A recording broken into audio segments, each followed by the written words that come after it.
ছাত্র আন্দোলনের ইতিহাস, আদর্শের ইতিহাস, ছাত্র আন্দোলনের ইতিহাস, চরিত্রের ইতিহাস, ছাত্র আন্দোলনের ইতিহাস, যোগ্যতার ইতিহাস। ছাত্র আন্দোলন বাংলাদেশ সেই সংগঠন, যে সংগঠন বুক ফুলিয়ে বলতে পারি এসো নবীন ভয় নাই, ছাত্র আন্দোলনের সন্ত্রাস নাই। আমরা সেই সংগঠন, যে সংগঠন বুক ফুলিয়ে বলতে পারি এসো তরুণ ভয় নাই, ছাত্র আন্দোলনে চাঁদাবাজ নাই। আমরা বুক ফুলিয়ে বলতে পারি এসো নবীন ভয় নাই, ছাত্র আন্দোলনে কোনো ধর্ষক নাই। যে বাংলাদেশের যখন ছাত্র রাজনীতির নামে আমরা বিভিন্ন সংগঠনকে দেখেছি ধর্ষণ করে, সেঞ্চুরি করে উদযাপন করেছে, চাঁদাবাজের মহোৎসব তারা পালন করেছে, দুর্নীতির দুঃশাসন প্রতিষ্ঠার জন্য চেষ্টা করে যাচ্ছে, সেই বাস্তবতায় দাঁড়িয়ে ইসলামী ছাত্র আন্দোলন বাংলাদেশে অনন্য নজির স্থাপন করেছে।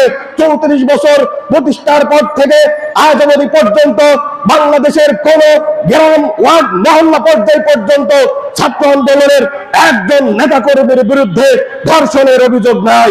ছাত্র আন্দোলন সেই আদর্শিক সংগঠন, যে সংগঠনে 34 বছরে একজন এ পর্যন্ত কোন চাঁদাবাজ তৈরি হয় নাই। ছাত্র আন্দোলন সেই চরিত্রবান সংগঠন, যে সংগঠনের মাধ্যমে 34 বছরে একজন নেতাকর্মী ডান্ডারবাজের সাথে সম্পৃক্ত হয় নাই। অতএব আমরা বলতে চাই আগামীর কল্যাণ রাষ্ট্র প্রতিষ্ঠার জন্য সৎ, যোগ্য, আদর্শ, চরিত্রবান সুনাগরিক গড়ার জন্য ইসলামী ছাত্র আন্দোলনের বিকল্প নাই। অতএব আপনারা যারা অভিভাবক আছেন, যদি আপনার সন্তানকে চাঁদাবাজ মুক্ত নাগরিক হিসেবে দেখতে চান, আপনার সন্তানকে ছাত্র আন্দোলনের সাথে সম্পৃক্ত করে দেন। আপনার সন্তানকে যদি দুর্নীতিবাজ মুক্ত করতে চান, তাহলে আপনার সন্তানকে ছাত্র আন্দোলনের সাথে সম্পৃক্ত করে দেন। আমরা বলতে পারি ছাত্র আন্দোলনের ছায়াতলে আসলে একটা ছেলে আদর্শবান, চরিত্রবান, সুনাগরিক হিসেবে গড়ে উঠবে ইনশাআল্লাহ। কারণ ছাত্র আন্দোলনের ইতিহাস, আদর্শের ইতিহাস, ছাত্র আন্দোলনের ইতিহাস, চরিত্রের ইতিহাস, ছাত্র আন্দোলনের ইতিহাস, যোগ্যতার ইতিহাস।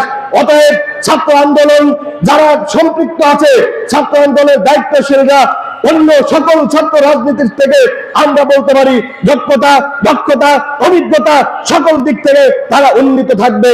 সর্বশেষ আমি বলতে চাই, আজকের যেই এজেন্ডাগুলো নিয়ে সমাবেশ অনুষ্ঠিত হচ্ছে, গত জুলাই অভ্যুত্থানে 2000 ছাত্র জনতার বিনিময়ে আমরা যে স্বাধীন ভূখণ্ড প্রতিষ্ঠিত করেছি, আমাদের প্রত্যাশা ছিল এই অন্তর্বর্তীকালীন সরকার আসার পরেই দ্রুত সময়ের ভিতরে গণহত্যাকারীদের বিচার করবে। দুঃখজনক বাস্তবতা, এক অতিবাহিত হওয়ার পরে এখনো পর্যন্ত গণহত্যাকারীদের কোনো বিচার আমরা দৃশ্যমান দেখতে পাচ্ছি না।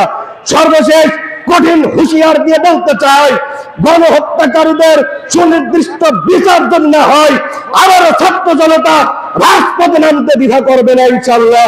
সর্বশেষ আগামীর পিয়ার পদ্ধতিতে নির্বাচনের দাবিতে যে কোনো কর্মসূচিতে রাজপথে থাকার উদাত্ত আহ্বান জানিয়ে সংক্ষিপ্ত বক্তব্য শেষ করছি।